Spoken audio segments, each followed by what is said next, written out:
Les allégations de violation de la loi sur la laïcité se multiplient, choquent le premier ministre.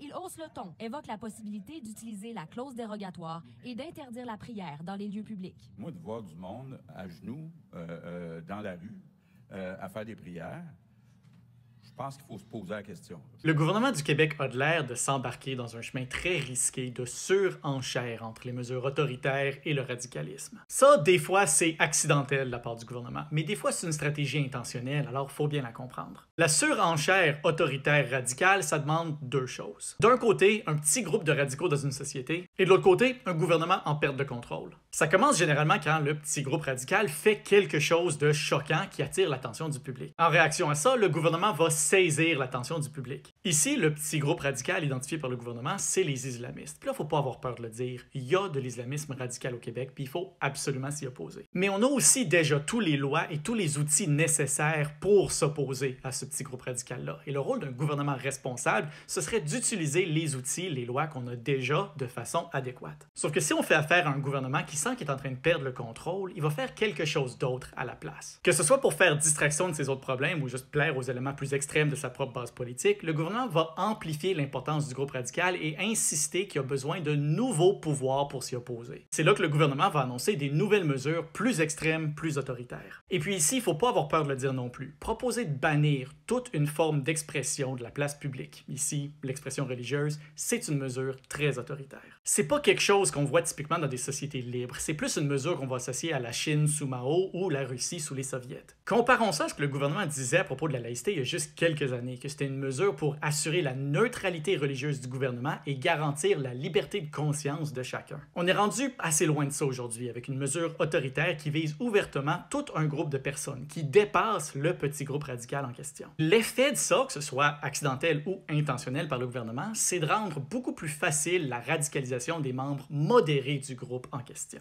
Les islamistes radicaux du Québec vont maintenant pouvoir aller voir les musulmans modérés et dire « Regardez, le gouvernement est en train d'utiliser des mesures autoritaires contre vous. Il n'est pas de votre bord. » Évidemment, la majorité des musulmans modérés du Québec vont rejeter ce discours-là, mais il y en a malheureusement qui vont l'accepter et se radicaliser. Alors, au lieu de s'opposer au petit mouvement radical, les mesures du gouvernement lui facilitent de prendre de l'ampleur. Et c'est là qu'on tombe dans un cycle vicieux, parce qu'à mesure que le petit groupe radical prend de l'ampleur, le gouvernement peut toujours pointer à ce groupe radical-là pour demander encore plus de mesures autoritaires pour s'y opposer encore plus fort. Ce qui facilite encore plus la radicalisation et qui continue le cycle. Les seuls vrais perdants là-dedans, à long terme, c'est la population en général, qui se retrouve coincée entre un groupe radical qui devient de plus en plus important et un gouvernement qui se donne de plus en plus de pouvoir. C'est pour ça qu'il faut que nous, en tant que citoyens, on fasse très attention à ne pas tomber dans le panneau de croire qu'il faut qu'on prenne pour un camp ou pour l'autre. Il faut qu'on s'oppose à l'islamisme radical. Puis ça, l'énorme majorité des musulmans modérés du Québec vont vous le dire. Mais il faut aussi exiger que le gouvernement le fasse de façon responsable et modérée, avec les outils actuels, avant même qu'on considère lui donner des nouveaux pouvoirs. Et il faut qu'on trouve cet équilibre-là, parce que c'est notre vivre ensemble et notre liberté qui sont en jeu.